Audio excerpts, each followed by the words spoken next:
नमस्कार दोस्तों, क्या आपने कभी सोचा है कि अगर आप क्रेडिट कार्ड का बिल समय पर नहीं भरते तो बैंक आपसे कितना ज्यादा ब्याज वसूलते हैं? क्या ये सही है? क्या ये शोषण है, या फिर बैंक सिर्फ वही कर रहे हैं जो नियमों में लिखा है? आज हम बात कर रहे हैं एक ऐसे केस की जिसमें सुप्रीम कोर्ट ने फैसला सुनाया, जिसका असर हर क्रेडिट कार्ड यूजर पर पड़ सकता है। इस केस का नाम है हांगकांग शंघाई बैंकिंग कॉरपोरेशन यानी HSBC बनाम आवास।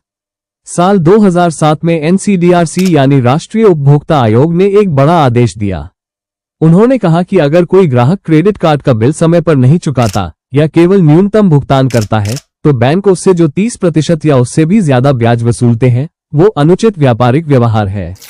बैंकों को ये बात पसंद नहीं आई।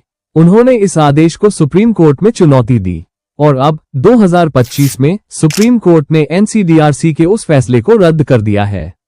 कोर्ट ने साफ कहा कि ब्याज दरों को तय करना हमारा काम नहीं है, ये काम RBI का है, और अगर किसी ने क्रेडिट कार्ड लिया है तो माना जाएगा कि उसने शर्तों को पढ़ा और समझा है। कोर्ट के मुताबिक जब ग्राहक सहमति देता है तो वो शर्तों से बंधा होता है, यानी बैंक जो ब्याज वसूलते हैं वो नियम के मुताबिक है और कोर्ट उसमें दखल नहीं दे सकता। अब जरा सोचिए, क्या हर ग्राहक वाकई क्रेडिट कार्ड की शर्तें पढ़ता है? क्या सबको पता होता है कि कितना ब्याज लगेगा, कब लेट फीस लगेगी और कैसे कैलकुलेशन होता है?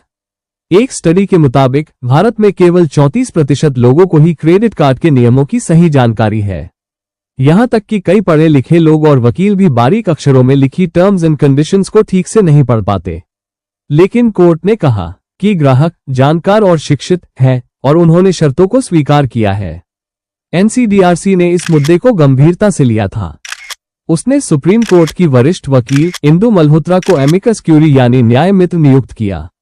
उन्होंने RBI के ऐसे परिपत्र पेश किए जिनमें कहा गया था कि बैंक जरूरत से ज्यादा ब्याज नहीं वसूल सकते। NCDRC ने साफ शब्दों में कहा था कि कुछ बैंक ग्राहकों से इतना ज्यादा ब्याज ले रहे हैं जो कि सूदखोरी जैसा है, और यह उपभोक्ताओं के साथ शोषण है।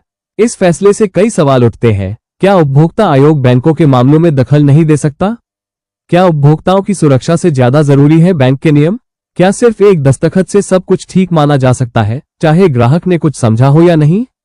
क्या सिर्फ RBI ही बैंक पर सवाल उठा सकता है? क्या उपभोक्ता आयोग का कोई अधिकार नहीं बचा? भारत में 2 कानून है, एक है बैंकिंग विनियमन अधिनियम 1949 और दूसरा है उपभोक्ता संरक्षण अधिनियम 1986 जो अब 2019 में अपडेट हो चुका है। अगर दोनों में टकराव हो तो किसकी चलेगी? क्या बैंकिंग कानून इतना ताकतवर है कि उपभोक्ता कानून को दबा दे? क्या उपभोक्ता आयोग, जिसे ग्राहक की रक्षा के लिए बनाया गया है, वो सिर्फ देखता रहे?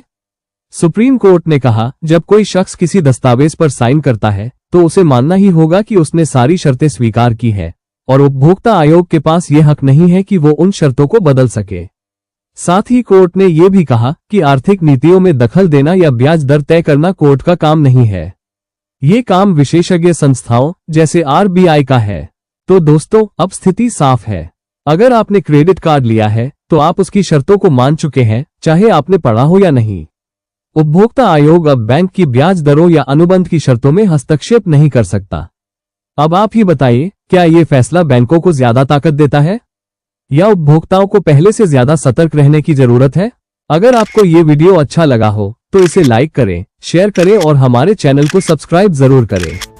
अपने विचार नीचे कमेंट में लिखें। क्या आप इस फैसले से सहमत हैं? मिलते हैं अगले वीडियो में। धन्यवाद। जय हिंद।